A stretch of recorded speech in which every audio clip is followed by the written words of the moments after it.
you can only get so far with motivation.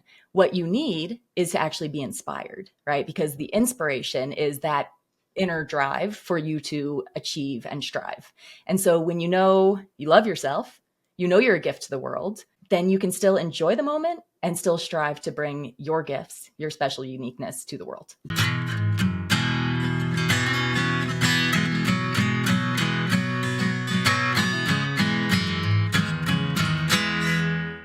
Hey, welcome to 10X Your Team with Cam and Otis. We're a father-son leadership podcast where we talk with other lifelong learners about making an impact and solving big problems. Big.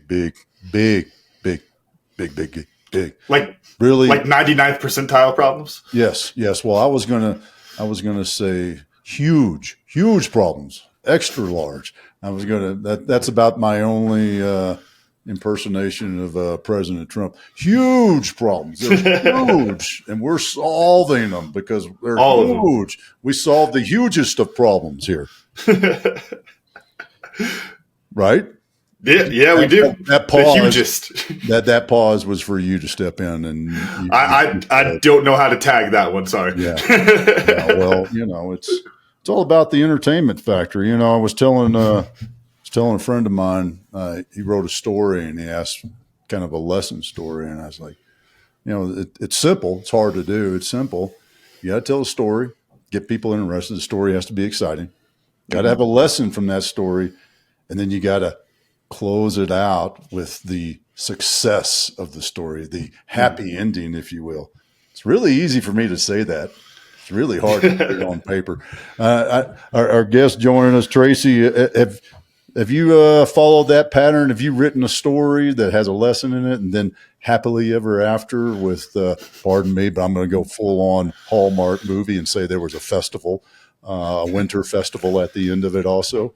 Right. No, I have so many stories. Sometimes I have a hard time picking which one I should be telling. And I don't think there is such a thing as happily ever after. Ooh. Let's jump on that. And happily ever after in the falsitude of the classic Hallmark movie, or is there something more that you mean there? No, I mean in the Hallmark movie sense, there's no end, right? Like we're always growing, we're always developing, and I see a lot of people who are looking for their happily ever after and trying to attain that happily ever after. And what happens is they're always so future focused on getting happily ever after that they don't have happily now. Ooh, I love the way you spun that around because, whenever we talk about that future and you can't, the mystical future, it always reminds me of, and I can't remember who said this, the infinite game.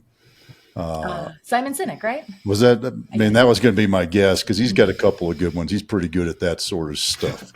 And the infinite game, or people are always complaining you're moving the goalposts. Well, yeah, that's raising the standard. Last time I checked, a rugby match is 2 40-minute halves, and then it's done. Life doesn't work that way, does it? No, and actually, talk about raising the standard. That's of course I was thinking rugby with that, but in that context, I think it's an important thing because then it's like, okay, well then what are you happy about it? We're past the 2-minute mark, so I could tell you the thing I said to practice on Tuesday, talking about we're all sad because we lost a couple of games. Oh, boo fucking who? We got to get back to it. Like you can't focus on the wins, can't focus on the losses. You have to focus on the work. And I think to really put my more life coaching hat type thing on, that's where that happiness, not a happy ending, comes from. Like you're talking about, Tracy. It's that happiness of like the right now, taking the pride in the work that you're putting in and those kind of things. And when you take the pride in the process, you're happy there. Doesn't matter what's going to happen. Doesn't matter what the ending looks like because you're going to be happy on your way to that journey. I think it goes back to taking pride in the process there. Yeah, that's 100% it. Because what happens is if you're so fixated on the goal and the outcome, when you get there, you don't even spend time to celebrate. You're already looking on to the next goal. So it's really about enjoying the journey and taking pride in the process. I love that. And before Go ahead. Before you go, Dad, I got to throw out before we get too far away from it, because I love to throw out my quotes, especially when I get to mention Sturgill Simpson. But it's this: there's no happy endings. Turtles? Are there going to be turtles involved? No. This is the latest one, so it's a lot sadder than Turtles All the Way Down and all that. But no, there's no happy endings, just stories that stop before they're through. And I think there's even all these different happy things you talk about. If you keep following the story long enough, it ain't that happy. And I think there's a lot of truth to that. And I think there's also the element of, like we said, taking pride in the journey, taking pride in the story aspect of it, rather than just looking at the ending there. But I'll throw that back to you, Dad. That completely threw me off track then, because I started thinking about turtles, and And what's underneath the turtle? Is it another turtle? Yeah, because it's all the way down. And that metaphor still doesn't make sense to me in my head. We'll get there one day. I mean, I'll throw it to you, Tracy. Do you know anything about turtles going all the way down? This would be my favorite show. I have no idea what you guys are talking about. Yeah, that's what I thought. Well, I need to define it then, since we're doing this? Okay. The young man in the red shirt happens to have a tattoo of turtles. Stack of 3 turtles. Yeah, okay. Turtles stacked up because he likes that song so much. Yes, sir. With the phrase turtles all the way down. So, Camden, tell us the philosophy of the turtle. Yes, the philosophy of the turtle. So the song is Turtles All the Way Down by Sturgill Simpson. Highly recommend it. It's a lot more weird and druggy and things like that, because it's Sturgill Simpson than my definition of this will be. But that's all right. He's an artist. He gets to do those kind of things. But no, the application I talk about with it, and why I wanted to get the tattoo for it, is the idea of, the turtles all the way down goes back to, my wife always tells me I need to find a better way to start this story than flat earth, because I'm not a flat earther, but it always sounds weird when you start the story that way. But it goes back to people when they believed in the flat earth and all that. And how does the planet move through the stars? If we're flat like this, what's going on? It's like, well, we're on a turtle, obviously. And, the turtle's walking around through the universe, and that's why the stars move. And they go, okay, well, then if we're on a turtle, what's underneath the turtle? Well, Tracy, obviously it's another turtle. And it just goes and goes and goes and goes, because turtles all the way down. And the philosophy of it more so is the application of it more so actually is this idea of the question where the answer just brings back the same question. And you're not really getting anywhere. And I think it applies to a lot of different areas where you get into these really complicated questions. Dad, we talk about answering big questions like that. When they get really complicated, sometimes you reach a point where you follow the logic and it kind of just feeds back into itself. There's not really an answer, and you can keep asking, but you don't really ever get to a real answer. And so my application of it, and why I got the tattoo, is to not spend too much time thinking about those things. It's just turtles all the way down. What's the meaning of life? It could be this. It could be that. Take a decent answer and just take action with it. Take a decent answer and just move with it, because a lot of those big questions, you can't really answer them that much. So I hope that was a quick synopsis of it there for you, Dad. Are you up to speed now? Sure. Yeah. Well, and really, it's to put it simply, it's living in the present, and that is exactly to do the bring it back around to Tracy. That's exactly what you were talking about, right? There is no happily ever after, because that's the future. It's fictitious. All we have is the present. What got you? What was there a catalyst? Was there a moment, or did you, through your studies, come up with that thought process? Yeah, it was probably first a lifetime of trying to find my happily ever after, and then recognizing that it wasn't going to happen and nobody was coming to save me out of my pain and suffering. And so then it was when I was working with people. So I started doing the subconscious reprogramming work that I do. And after the, dozenth person who came into my office and was highly successful and burned out and discontent, I started to recognize there's something going on here. There is a whole lot of us, a lot of people who are buying that Disney fairy tale of reaching that happily ever after, and they're missing their entire life and they're not enjoying the process. And all it takes is just a mindset shift for you to say, oh, I can be present and I can enjoy the process. I can enjoy the process of healing. I can enjoy the process of growth. I can enjoy the process of self-discovery. Instead of it being a burden and hard, you can actually shift that and make it easy. Let it be fun. There's an interesting piece there of that I always feel like is kind of at odds with each other. Is this idea of being present in the moment, enjoying the process, enjoying the work, all the things we've been talking about, but then still being ambitious and goal oriented. And I know that they can exist at the same time. And there's I don't think that's necessarily wrong. But Tracy, I'd love to hear your thoughts of how those two kind of sit against each other in this way. Yeah, that's a really great question, because I've had that moment in a session with a client where no matter who I'm working with, we always begin with the same thing, because it's the foundation of all success, joy, and happiness. And it's self-love. And most people don't need it, don't want it. They like themselves enough. They're fine. But in order to build a beautiful structure or anything of substance, you need a strong foundation. And so I've had people sitting there doing the process that actually aligns the left brain. It integrates the left brain and the right brain, the two hemispheres of the brain. When you do bilateral stimulation and you're able to get your brain integrated around any given topic, they stop the process. This has happened multiple times. And they say, if I loved and accept myself exactly as I am, why would I be here? Mm-hmm. Right? And I think that's the same question of why strive if you're happy and content? And I think it's one of those things where if you really completely love and accept yourself, and you recognize that you have special gifts and skills to bring to this world, then you want to deliver those. Right. So, and you guys might appreciate this. I talk about the difference between motivation and inspiration. Right. So a lot of people are just like out there. They're like, just got to get motivated. Where's my motivation? Like, how can I get myself fired up?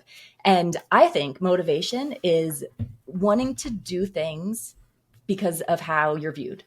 So you want to achieve something because your parents expect you to. You want to accomplish something because your spouse, and like it's the plan, whatever it is.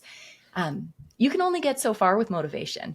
What you need is to actually be inspired, right? Because the inspiration is that inner drive for you to achieve and strive.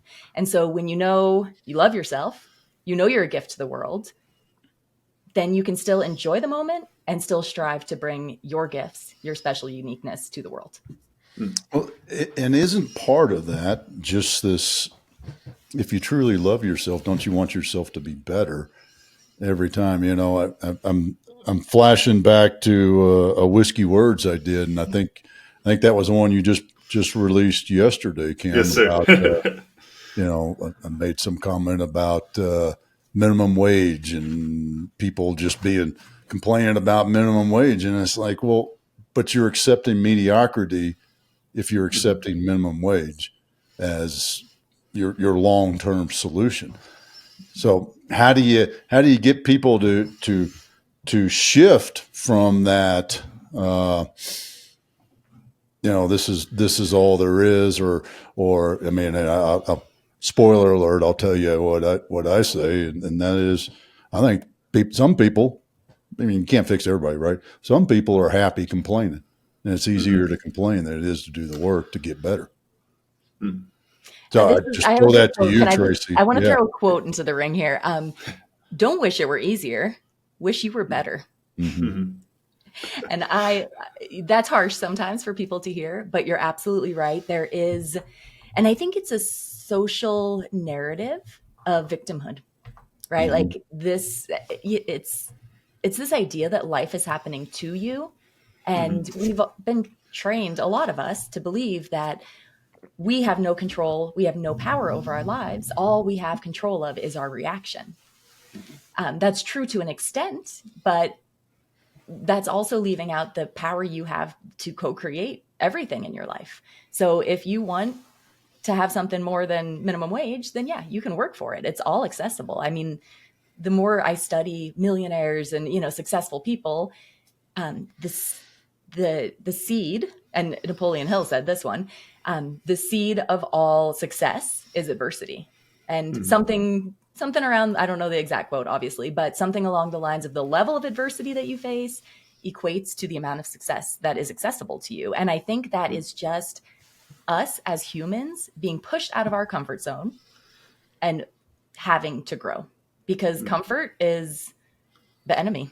Yeah. Like when you're comfortable, you're not doing anything. You can just, say this is unfair, the injustice of this, fire up Netflix and wonder why you're only getting paid minimum wage instead of actually investing in yourself and pursuing your own growth.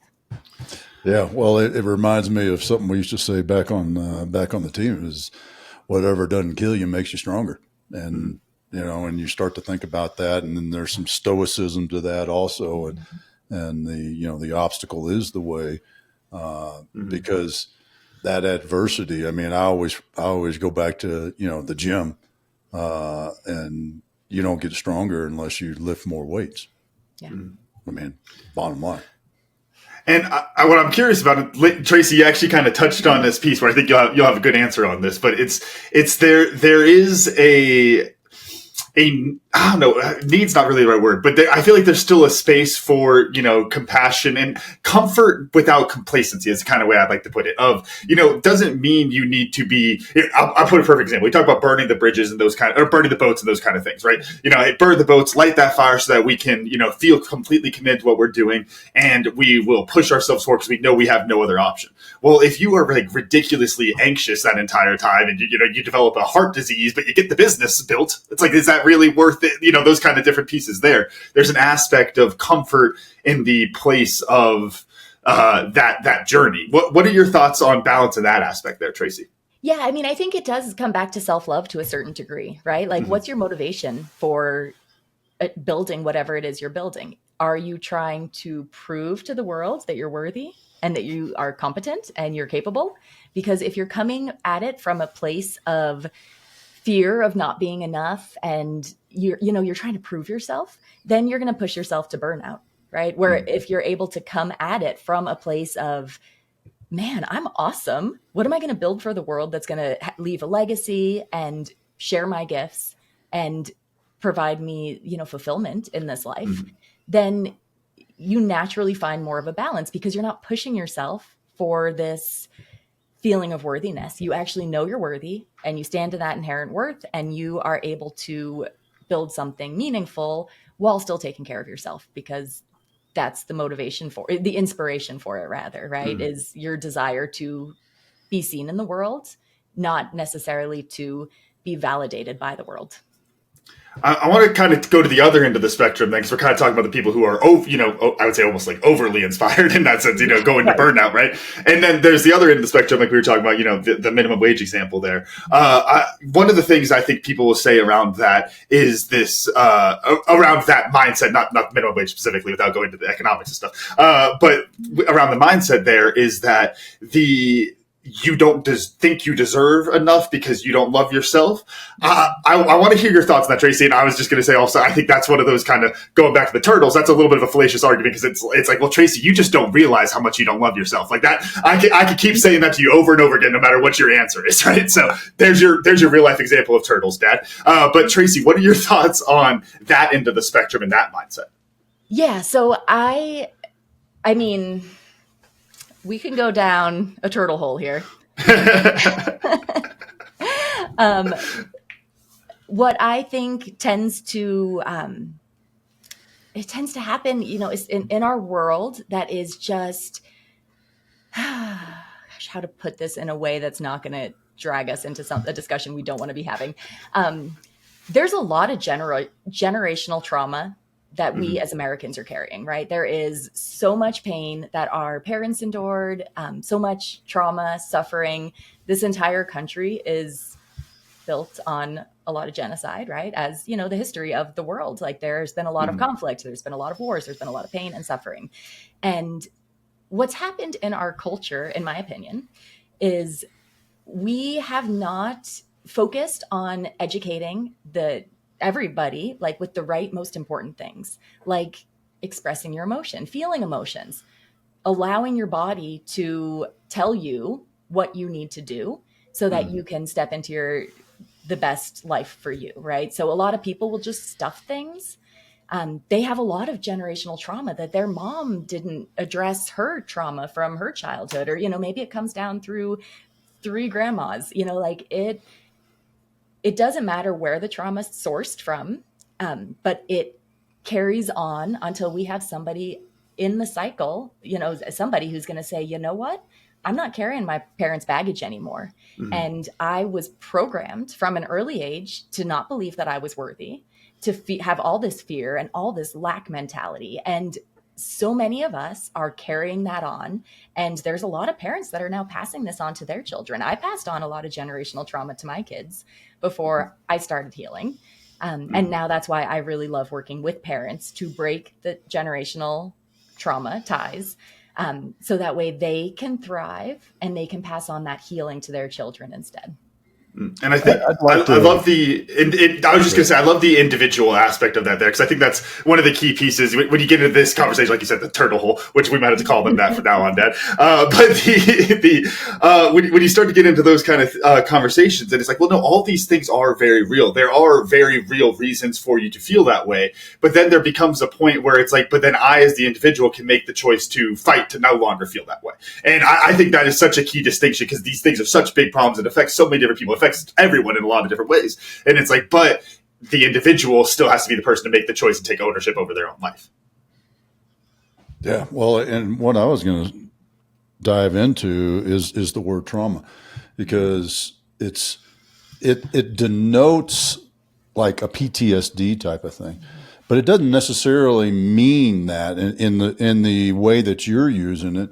It is, okay, there could be, a cultural understanding, a perception, a value change that you can I give a less inflammatory example that's a real one for us? Is I think of Papa, your dad, Great Depression kid.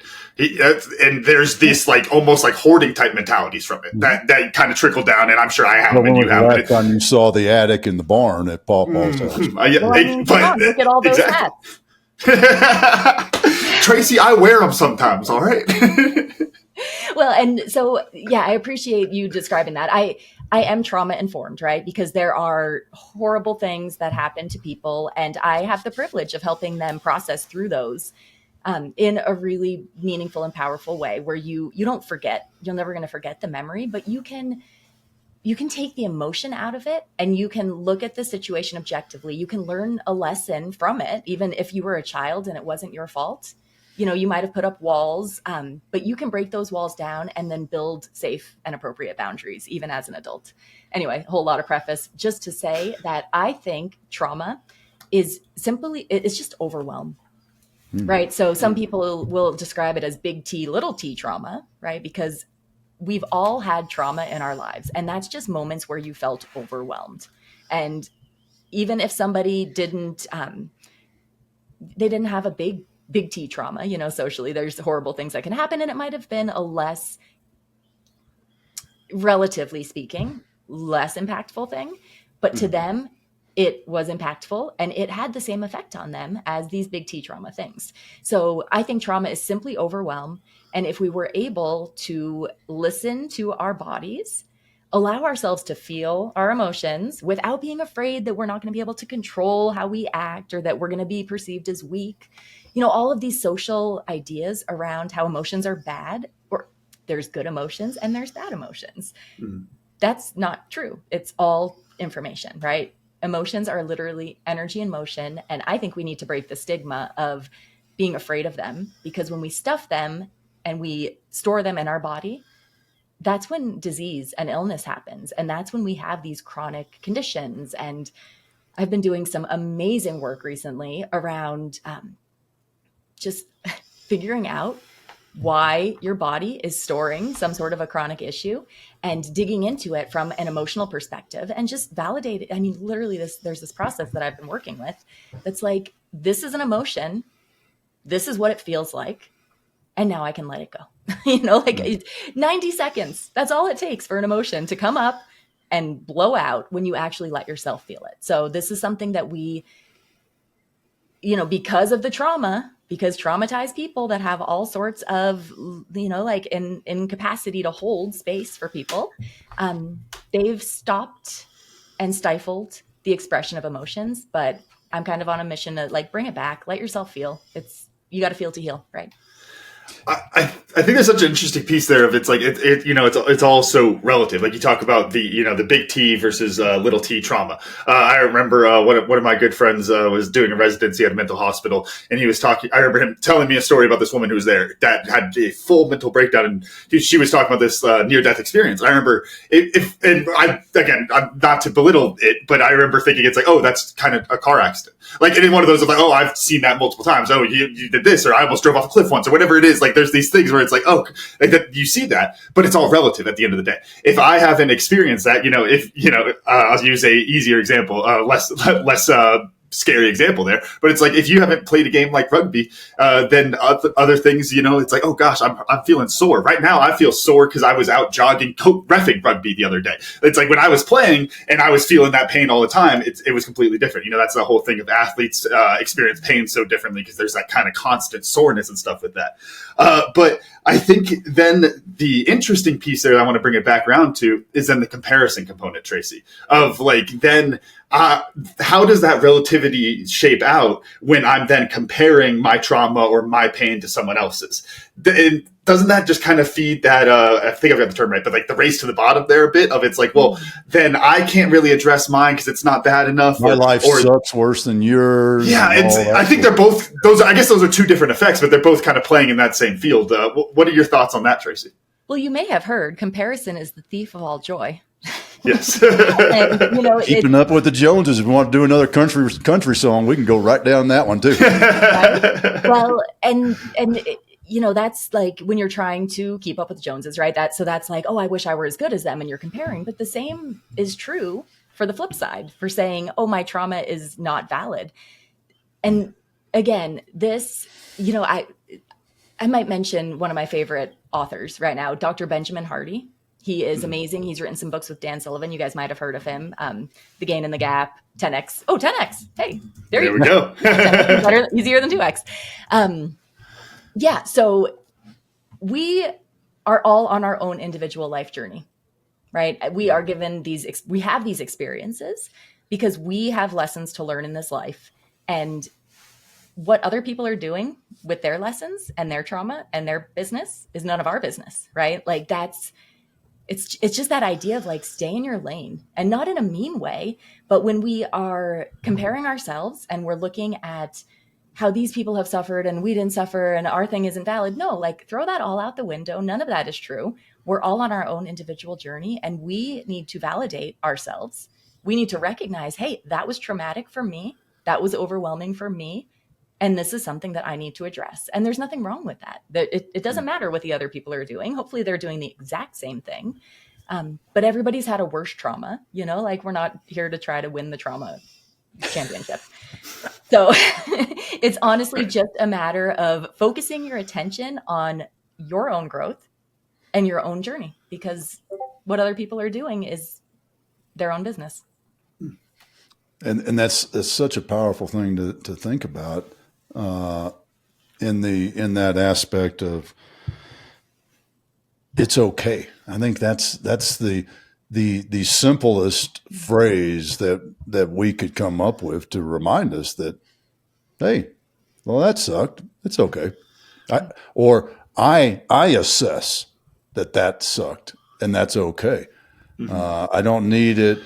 I think the struggle starts to come into play when you search for somebody else or something else to validate that it sucks. Is that just the social aspect? Because that's exactly what I was kind of pondering here for a second. Is then it's like, because that all makes sense, but then at the same time, I'm picturing like the social media, like more performative level of it, I guess. But it's like, Tracy posting of it's like, hey, this is my really big thing, and I don't care that anybody. I am valid, and mine matters, and it's like, okay. Yeah, you could kind of just do that. No one was saying it wasn't. Like, there's this weird thing there. But then there is that need to be seen, I guess, at the same time. Like, there is still this, there's the, overblown version of our evolutionary biology there. But then there's also like this real, like, hey, you're a social creature. It needs to be seen there a bit. I don't know. How would you balance those two? I want to add. Yeah, go ahead. Yeah. And get your opinion on this, Tracy. Is it as a human nature, we're seeking sympathy or empathy, or to use what you were talking about, are we seeking validation? Yeah, that's a really good question. Gosh, it's so multi-layered. I love Brene Brown too. I just emotional intelligence. Like, this woman is so good at helping define these different emotions and these emotional experiences. But I was listening to her podcast, and her guest, which I wish I could remember who it was. So, drop that in your notes if you guys know. But this woman said that everybody, all humans at any given point, are trying to answer one of three questions. And the first one is, who am I? Second is, where do I belong? And the third is, what's my purpose? And so at any given moment, we are trying to answer one of those. And sometimes, later in life, we're like, okay, I figured out who I am. Now, where the heck do I belong? Right. And then sometimes you got to go back to stage one, because you're like, whoops, I had a mask on. This isn't actually who I am. This isn't actually where I belong. Right. Enter midlife crisis. Where was I going with that? So, so I feel like we are communal creatures. Like, we are not meant to live and die alone. And this, especially since COVID, this has gotten really sticky, where we don't live in community like we used to. And so I think a lot of that wanting to connect and wanting to be heard and wanting to be seen is just us desiring community, right? Like, we should all be in community in some capacity. If there are days that are going by and you are not seeing other people, you're probably not very happy, because you're not meant and you're not designed to be a solo island, right? So, I mean, that doesn't really necessarily feed into how people are healing or dealing with trauma. But I think the difference between having a traumatic experience and feeling overwhelmed and then holding on to PTSD for an extended period of time is simply that you haven't given yourself the time and the space to process it.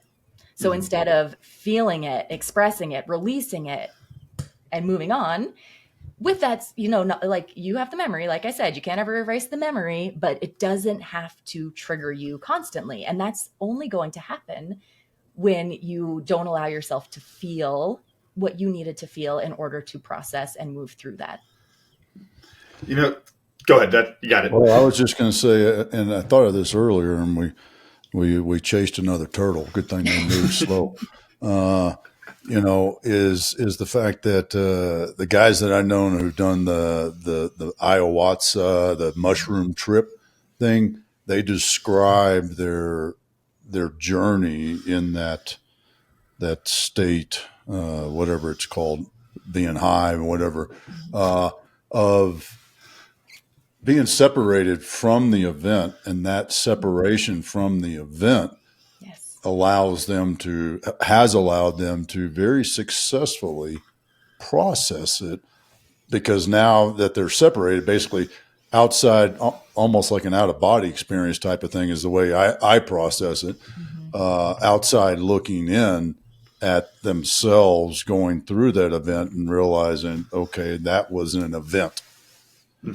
And now I'm this person. So, yeah, I think that's interesting. I don't know if you have any thoughts on those sort of journeys, I guess is what we're calling them now. Yeah. So I've never personally done ayahuasca. It's on my bucket list at some point. I think that would be an interesting experience. But I do believe that having that opportunity to remove yourself from the situation, see it as a situation, and then you also hear in these ayahuasca journeys, people cry, they yell, they scream, they feel. Like, literally, that is what they're doing. They're doing the thing that needs to be done in order to process that event. So that way they can release the trauma, and it can just become part of their history, but not a traumatic triggering part of their history. And I don't know what you've got for bio and everything for me, but one of the things that I do is somatic breathwork journeys. And we'll talk about this at some point. I was really— That's optimistic. A lot of turtles to chase. Well, no, this is because I'm hosting a free community breathwork for your guys' audience so I want to make sure that I highlight a little bit what this event is, because for a few years and I'm doing this healing. I'm like, starting meditation and subconscious reprogramming and healing my internal family system. And, like there's all these clinical therapies that you can dig into that are really helpful. And I keep hearing breathwork. And I try a breathwork thing and I'm like, it's kind of like taking that supplement that you don't notice any difference. And after 2 days, you're like, oh, why did I buy that? Right. That's how I felt about breathwork until I did a somatic breathwork journey. And while I have not done ayahuasca, I have experienced other mushroom experiences, which are, in my understanding, it's similar, but not quite as intense. But I liken the somatic breathwork journey to a nice, solid psilocybin trip, because what you do is you take an hour and a half and you go deep within yourself. And I actually guide you in a breathing technique that will allow your sympathetic nervous system, the fight or flight response, to get triggered. Between the music, my prompts, and the breathing, we get you to a point where all of that shit, for lack of a better word, is right there on the surface. And you can release it. When you get into that state, that's your opportunity to scream and yell and cry. And I'm pounding the floor, you're shaking all that energy out of your body. And then afterward, we get, we calm, we get into the parasympathetic state. And it's an absolute game changer because it gives you that opportunity, giving yourself that space and that chance to just let it go. So you no longer have to carry it, whether you're doing ayahuasca or breathing. I do like the breathing because once you take ayahuasca or psilocybin, you might have that moment of like, oh no, what did I just do? And there's no Yeah, turning that's back. the other. There's some other guys I've talked to that have described it that way, and I'm like, nah, yeah. So with breath work, you would love the breath work then, because if things get too intense, awesome, you're in charge. Slow down your breathing, right? You can turn off the tap. you get to slow down. You got your foot on the brake. You got your foot on the gas. You push it. You scale back as you feel like you need. So that's a lot safer and more legal way to go about hitting a similar result. Well, all I got to do is go up the road to Denver. And I mean, that's true. Yeah. we won't even go down that. We won't go down that road. How about that one? One of my favorite things to joke with people about before I moved my voter registration to Arizona, the last thing I voted on was to give wolves and mushrooms to Colorado, and then I left. It cracks me up. I know it was me. But no, I think there's an interesting piece here, though. Talking with the ayahuasca and the psilocybin and the somatic breathwork. Did I get that name right? Somatic. Yeah. Somatic. Okay. Yeah. Because I think I've heard this kind of as like a joke with those kind of things once, but like you see this proliferation within. There's some to do with like a drug culture and those type of things as well. But then at a core level, the connection with the proliferation of meditation and that side of things, I think, points to a similar objective there. And the way I heard it put this way once was it's like the meditation. It's like, yeah, you could go sit in the cave for 20 years. You could get your head right and all these kind of things. And it's like, but these over here speed up the process a lot. And I always think it's interesting. So I love the somatic breathwork as kind of a little bit of an in-between of those, because I think that's a interesting way of putting it. You hear about these people with the ayahuasca trips and, 60 Minutes if you didn't see it, just did a special down there with a bunch of veterans. And I think to your point of it can go poorly. I think they had 8 guys and one of them did not go well and the rest were great. And, their symptoms are gone and all that kind of stuff. But there is this like desire to accelerate the process, I guess, a bit is kind of what I'm digging at there. And I would love to hear your thoughts on that, Tracy, because I've always thought, I love that comparison because it's such a like the American just take the pill and feel better type of thing. I mean, look at Ozempic and all that, right? Like we love the shortcut solution there, but then the foundation, if you will, tends to be a bit shakier. What are your thoughts there as far as that with the the spiritual side versus the dieting example, I guess? Yeah, I love that you bring that up because I've met people who've done like upward of 50 ayahuasca trips and they're still struggling. Crap. So yeah, Wow. They have these amazing like realizations and this moment. And then they go back to their life and they don't change anything. And the same can be true with somatic breathwork. You can release stuff, but you're also going to get insights and you're going to get clarification. You're going to get direction. There's these beautiful long breath holds in the process where I cue things like, what's your purpose in life? And I let you sit with that for a minute in the silence. And it's amazing that what understanding you get as to what you're actually doing here. But if you just go back to your life as normal and nothing changes, right? So that's why I do what I do. Like the Somatic was actually my add-on piece. For the past 4 years, I've been helping people reprogram their limiting beliefs on a subconscious level. And so that's where the power is. That's where the change happens, because your subconscious mind is 95% of the powerhouse of your mind. We have 5% conscious. With 5%, we're doing all of our reasoning, our planning, our talking, our communicate. Everything is 5%. So that was another Dr. Benjamin Hardy book. Willpower isn't real, right? Like you can literally trick yourself out of doing or not doing something for a period, but you only have 5% of your power in your conscious mind. And so the second you redirect and you're going to try doing this other thing and you're going to pour your attention into learning something or building a relationship with somebody, you've now taken all the focus to do the other thing. So this is why the subconscious mind is our powerhouse. When we take our conscious desires, and like I said, sometimes our conscious desire is knowing we're lovable, knowing we're worthy, that we're capable, that we are safe to express ourselves. When we take those ideas that we have to consciously remind ourselves of, and this is taking all of our effort and all of our capacity, we don't get to do anything else because that takes everything. So what I do in the subconscious work is we take all that stuff and we bring it on into the subconscious. So you are no longer using your conscious capacity to remember, I'm worthy, I'm capable of success. No. You need to think and reason and do logic with your conscious mind. We align the subconscious. So when you come out of an ayahuasca trip, or you come out of a breathwork journey and you're like, oh my goodness, I haven't been using my voice, or whatever it is, integrate it. You've got to integrate it, or there's no change. You just reminded me of, something Tony Robbins, the incantation. Right? Yeah. And I'd love to get your opinion on, in that same train of thought, of how that a morning incantation, what that does to your subconscious.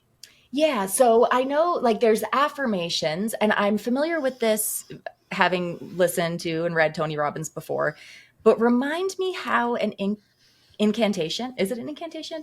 How is incantation, that? Incantation. Not cantation, not an incantation, because that's can't, right? That's the Tony Robbins play on it. Okay, right. I'm familiar with it, but if you can remind me what his process is. It's more of a, and testing my memory banks here, the difference is more affirmation is more telling yourself something. Incantation is more in that, as Tony Robbins, it's more the active action of it. It's more forward looking is the way I remember it. Yeah. Right? Yeah. Because, and vocal, extremely vocal in the, again, in the Tony Robbins, motion creates emotion, sense of it. And that's about the best I can do to differentiate the affirmation. The Saturday Night Live guy that I always forget his name, sort of joking affirmation, right. And gosh darn it, people like me. People like me, right? Yes, I love that. To the Tony Robbins of the I am a warrior, and blasting it out, whether you're, in the office, in the house, in the shower, or whatever, being vocal, so that it is coming back to you in that vocality of it. Yeah. So, I mean, of course, Tony Robbins, he knows what he's doing, right? He is a powerhouse, and he didn't get there by accident. It's interesting too, because it's like, you're absolutely right that motion creates emotion. He and I do the same thing. He needs, I think my way is a little easier, to be honest. I'm a single mom of 4 kids, guys. I don't have time for anything that's not efficient. which is why literally the modalities I use are the fastest, most effective way to get real change fast, because that's what I need in my life. I've got 5 minutes while I'm pretending to use the bathroom. That's the only amount of time I got, right? The door locked. Right. I'm going here, guys. They're like, didn't you just go? I'm like, mind your business. So yes, Tony Robbins, of course, Tony Robbins is right. He knows what he's doing. And there's a better way. There's a faster way. And it's really so affirmation, you're just saying something. There's no emotion. You don't believe it, right? I've worked with people who are like, I've been saying this affirmation every single day and night for the past 10 years. And in my process, I use applied kinesiology. So I muscle test and I'll have them say the statement. I muscle test them. And their subconscious is like, nope, I don't believe that. And so then within a matter of moments, because this modality I use is literally built to be as simple and effective as possible, we're able to shift the belief. And so while Tony Robbins, he has to fire you up and you got to get up and move and dance and like really get your body feeling, and you got to yell it and you got to scream and you got to own it so that you go take the action. Sure, that's absolutely one step. Also, another way to do it is the Dr. Joe Dispenza way, right? You actually align the desire on the subconscious level, whether it's through this deep meditation. Psych K is the modality I use. Dr. Bruce Lipton talks about it all the time as one of his favorite super learning techniques. But in my process, you align it on the subconscious level and then you go take action. And it's easy to take action because you're no longer fighting yourself. Well, in talking about aligning it on the subconscious level, that actually kind of brings me to what I was thinking about with this. We were kind of joking of like the magic pill, or I guess with mushrooms and stuff, is a little bit of magic pill, but there's the like lasting effect of it. The lasting effect of it is the lack of the foundation, like we were talking about. And this is where I think there's a really interesting question. We could apply it in, the spirituality or just any sort of growth, to where there's a little bit of like the time it takes to reach that point is a little bit of the mechanism in of itself. The journey and you focusing on the work in the journey is the thing that helps you to be successful in the journey. And that, just like we were talking about at the beginning of the show, focusing on the process and all that the foundation does kind of come from the longevity that it takes. What are your thoughts on that aspect there, Tracy? Because I think that's something that is really key to any sort of personal development. Yeah. And, the fact that you touch on spirituality for this piece is so pertinent, because this really depends on what you believe about this life, right? Like, what are we actually here for? Do you believe we come back? Have we had previous lives, right? Like, where do we go when this is all said and done? I'm personally of the belief that we are here for a reason, for an intentional purpose of leveling up. David Hawkins, Power versus Force, that levels of consciousness, that is so real. And I feel like if I took the path of going to meditate in the cave for 10 years, I feel like I could do that and I would learn a lot and I would come out with awareness and understanding that I didn't have when I went into the cave. Mm-hmm. But why would I want to do all that work when there's so many shortcuts, right? Like and this is why I'm always like, I love personality tests. The Enneagram is one of my absolute favorites. I don't know if you're familiar with the Enneagram, but it's a shortcut, right? Like I read it. I was in denial about what my type was for a solid year. I love to research and study and understand people. And so I'm like typing all my friends and family. And meanwhile, like adamant denial about my type because I didn't like the shadow side. Didn't want to admit it. And so finally I was at dinner with a friend of mine who was a 4 and was asking me the questions and made me reflect and say, yes, no, that is me. Okay, fine. I'll own it. It's true. And thinking back to that moment and then having that framework to look at and say, okay, this is how I'm showing up. This is what I'm afraid of. How can I work through this faster? I'm a 9. I'm the peacemaker, also known for being slow and slothish at times when I don't feel driven and motivated. Turtle-ish. Come on, stay on brand. Turtle. Oh, right. Stay on.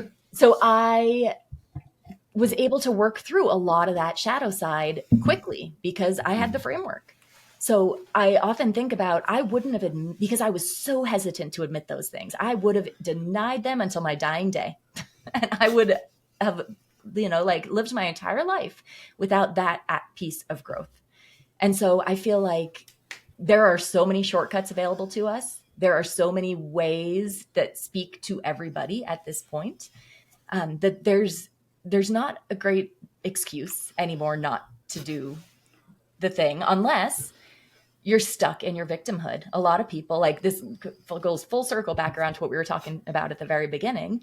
When you identify with your pain and suffering, it's really hard to let it go. So you need to, again, find who you are outside of pain and suffering, so that way you can release those things and step into who you're meant to be.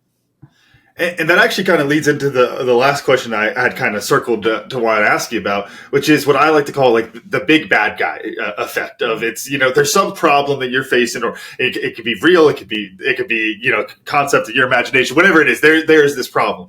And the source of the problem goes back to the theys and the government and the this and the that. And it's all just, I call it the big bad guy. Cause it's like, look, if Darth Vader's the problem, I don't need to go fight him. He's gonna, there's no chance. I don't have a chance. Why would I do anything if that's the problem? And when you make it so big like that, it becomes an excuse for inaction. And I'm curious what your thoughts are of how to shift from that into what we've talked about so much of the individual responsibility. Because just like we talked about, like having that foundation and falling out of whack, as you're making your progress, if the big bad guy, if there is a real effect of that, there is some real generational trauma, there is some real thing that is happening that is affecting you, then there's plenty of opportunities to get off that path and go back to going, oh, it's just the big bad guy, I don't need to do anything. What are your thoughts on that and keeping people on path with that? Yeah, there's a lot of people doing a lot of shady things out there, right? There's no doubt about that right now. Yep. This kind of comes back to staying in your lane. And I think what's happening and why a lot of people are clinging to that is, and this is one of my superpowers, is empathy. Like sometimes I'll actually have a discussion with somebody I'm in conflict with. And by the end of the discussion, I'm like, you know what? You're right. Like 100%. I see your perspective, because everybody sees the world through the lens of their own perception. And so they're right. And I'm always describing this to my 5-year-old who wants to kill bad guys. And I'm like, bro, you're the bad guy if you're doing that. Like, what if the bad guy thinks you're a bad guy? That's why, so we just get into this whole morality discussion of, I believe everybody thinks that they're doing what they need to be doing or the right thing. And so what happens is, when I think it's a control thing. There's a lot of people that struggle with control. They felt out of control in their life. Again, generational trauma. If I'm so worried about what the big bad guy's doing, I'm trying to control the narrative. I'm trying to control the way he's showing up and doing what he's doing in the world. And I need to release the control and take ownership of my own life. Like, that is literally the first step in healing, is being like, okay, I can't control the things I can't control. I'm going to let it go. And let me tell you, that's a lot easier said than done, unless you do some Psych-K subconscious work, because we can do a quick shift on a subconscious level. That's like, I let go of the things that don't belong to me. And I focus on my own health, my own journey, and my own growth. And when you're able to do that, then whatever the big bad guy's doing becomes a lot less relevant. Unless you can use it to motivate you and inspire you to make some change and try to counter that, pain and suffering in the world. But first thing you got to do is release control, because you're not in control of what that person's doing, but you are in control of your own life. I got one more off of that, because there's something really interesting. You get into that, it becomes this almost like a dichotomy when you talk about the ownership there. It's like, well, I am either taking ownership of my life because I'm focusing on what's in my control and all these great things and stoicism and all that kind of stuff, right? And then it's the other people would say, the ones who are more in the big bad guy thing. It's usually, that's why I care about all this stuff. I care about the hungry kids out there and and I care. But you're saying you are an empath and you're wanting people to focus on their individual ownership and the individual responsibility. How could you possibly square those two? Because they're so at odds, or at least the way people talk about them, they always seem to be so at odds.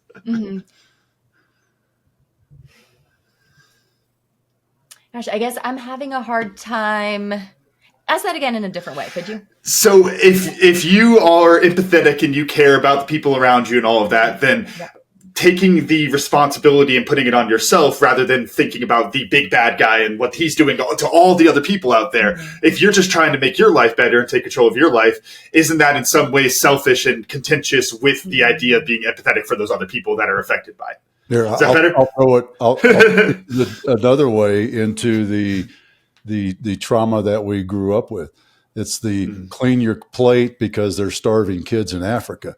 It's that sort of, did really, Mom, you're going to box up the green beans that I don't want to eat and send them to Africa. But oh my gosh, I have to save the children in Africa by eating my green beans. Sorry. And now I'm over. I was going to say, now I'm overweight because of that, and I can't make that change because I'm still taking care of the kids, I guess, is kind of to bring that back full circle. This is actually a really great example of all the things we've been talking about, right? So this is a artifact of generational trauma being passed down via the method of control, right? So why did your parents tell you that? Well, they wanted you to eat your dinner. They didn't want you crying and moaning and complaining before bed. So they were controlling you and manipulating you. And even the idea, what you said, Camden, about selfishness, right? The idea of taking care of yourself first and how selfish that is. Let's not talk about where that came from, but 100% a control mechanism. How can I ensure that I'm cared for? Well, I can program these people around me to think that taking care of themselves is selfish and taking care of me should be the paramount, right? And so this is an exemplification of generational trauma persisting because there haven't been cycle breakers. So I was actually telling my daughter last night, you don't owe anybody anything. You don't need to do anything to make anybody feel okay. You don't dare let anybody touch you in a way that you don't feel appropriate, because you don't owe anybody anything.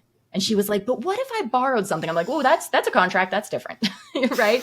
But this idea of performative excellence, because we are expected to, because that's how we've been programmed in order to be controlled. And that's the old narrative. The new narrative is that we actually all take ownership of our own shit. Imagine that, right? But we need more people on board to do that, right? Like when you're alone and you're doing that, you're the outcast. Nobody knows what you're doing. They think you're being selfish because so you have to be strong enough in your conviction that I know I'm doing the right thing. I know this isn't selfish. That people that tell you, because people don't like change, they don't want you to grow, you'll leave them behind. So they're going to tell you you're selfish and you suck and you're just being a horrible person. And what happens when you grow is, going back to David Hawkins' levels of consciousness, your frequency changes, your vibrational frequency changes. And either people can be inspired by you and they can join you and you can work with them, as collectively we can rise together, or they're going to vibrate out because they don't have the desire or the capacity to go there yet. A lot of people aren't ready to do these things. Yeah. No, that's I love the frequency change part of that, and because you see in others what you believe in yourself. Your people around you are, and your environment is a reflection of yourself, and you tend to attract folks that are like you. You migrate to them. Energy attracts is another way to put it. So ducks like ducks, or I guess sorry for today, turtles like turtles. There we go. Tracy's on the same page. Turtles hang out with turtles. That's right. Yeah. And other than the turtle aspect, what I learned, I'm staying in the tea category, though. I will tell you that. I'm going to stay in the tea category because I've talked about on a number of occasions big T truth and little T truth. I hadn't heard the same way of describing big T trauma versus little T trauma. And I think that's a great way of explaining it. And there's a lot of value to that. So Camden, how about you? What'd you learn?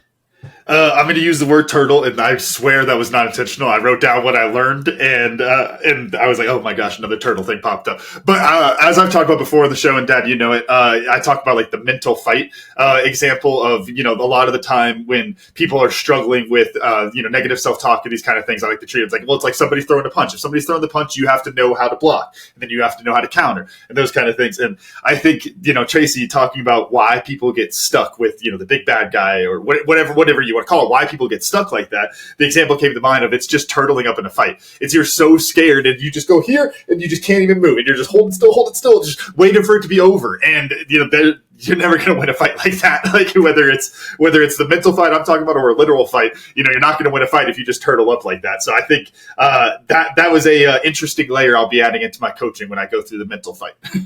Yeah. Sorry, I was thinking rope-a-dope technique.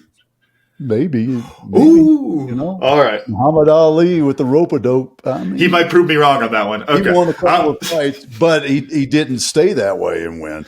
Fair. He brought. Hey, so sometimes you got to turtle up to bring it in, and then you could go. Okay. There you go. I'll be honest. I don't know how to make that fully fit the metaphor, but I'll work on it. Yeah, we're reaching. We're extending the reach on that one. I can tell you that. Tracy, how about you? What'd you learn? Yeah, you know, I believe that curiosity is one of the biggest gifts that we can have as humans in living this life, because I think the most dangerous people are the people that think they already know everything. Mm-hmm. And there's a lot of people that think they have the answers, and if you don't agree with them, you're wrong. And again, it's a perspective thing, right? Nobody has all the information. So to think that we're ever right is complete fallacy. And so it's the turtles. It's totally the turtles analogy of, because when you're right, what happens? Things change. You're just another turtle. Like you just, of course, when you only see the one turtle, sure, that's a great perspective. But if you could zoom out just a little bit and see that there's 3 more turtles under that guy, it's just turtles, right? Like I absolutely love that for just a really silly representation of the complexity of the universe, the mystery, right? Like it's just turtles. And Dad, I'm going to throw one more example of it because we've talked about this. And so I'll know you know what I mean with this to try to hammer home what the turtles all the way down means if you haven't gotten it there, Dad, because we're not going to leave the show without you getting it, is we talk about the perpetual problem. That's what it is. It's this decision to not solve this problem because that keeps going, right? It's that same concept there. Well, in that case, then I'll have to tell you that it's falls in line with the pronghorn underneath the bottom wire. So, and if you ain't heard that one, that's a Coulter Wall song. And he talks about the pronghorn going underneath the bottom wire because pronghorns, strange creatures, fastest animal in the continent here. But they don't jump over the fence. They go underneath the bottom wire because they're ignoring the problem instead of overcoming the problem. So there we go. Well, you thought you were going to get stoicism today, but let me tell you, you got some good old fashioned country wisdom. Yes, sir. Tracy, how do folks find you, learn more about what y'all got going on? Yeah, you know, you could find me on Instagram. I'm going to be on there more and more at Tracy Beeson. The best place really to find me, though, is my website, www.innerlightclarity.com. And I have a really great introductory offer to working with me. That's an opportunity to feel a shift in the subconscious and to just kind of come into my world. And it is www.innerlightclarity.com/cycle breaker. So also, you guys are going to share in the notes. I want to host for veterans, especially. There's been a talk about trauma, talk about social issues. We've had a lot of people go fight for our country and have horrible, traumatizing events and occurrences and losing their best friend and having to kill people and just like so much trauma. And I feel like even though we try most of the time, I feel like the Veterans Association is trying to support them. the really powerful, impactful work that I do isn't covered in any of those programs that I know of. So I'm offering a free community breathwork session for veterans on March 10th at 4 o'clock Pacific Standard Time. So if you're interested in that, you'll just need a quiet space to express yourself. I'll have you on mute. A video would be great so I can see, like when people are expressing. I try to align the music and the cues accordingly. But if you feel spoken to by this conversation and you are open and ready to make some changes, please follow the link that they have in the show notes here to sign up for that breathwork journey on March 10th. I would love to have you there. Thank you. Thank you for doing that. And, I was watching a documentary last night on the Netflix called Surviving Black Hawk Down. It's a new one. I've heard good things. I haven't watched it yet. The fellas, the 3-4 main guys that they interviewed, I know several of them. And, what are we, 30 plus years, and you can still see and feel watching it on TV, feel that emotion coming back to them as they talk about these events going on. So, yeah. Well, if we can get the link to them, I'd love to have them on the Breathwork call. Yeah. No, that's awesome. I appreciate you doing that. Tracy, thank you again for your time today. It's been a lot of fun and great education too. Yeah, thanks so much. It's a pleasure hanging out with you guys, learning always. And I appreciate all that you're doing for your community. Camden, burn us out.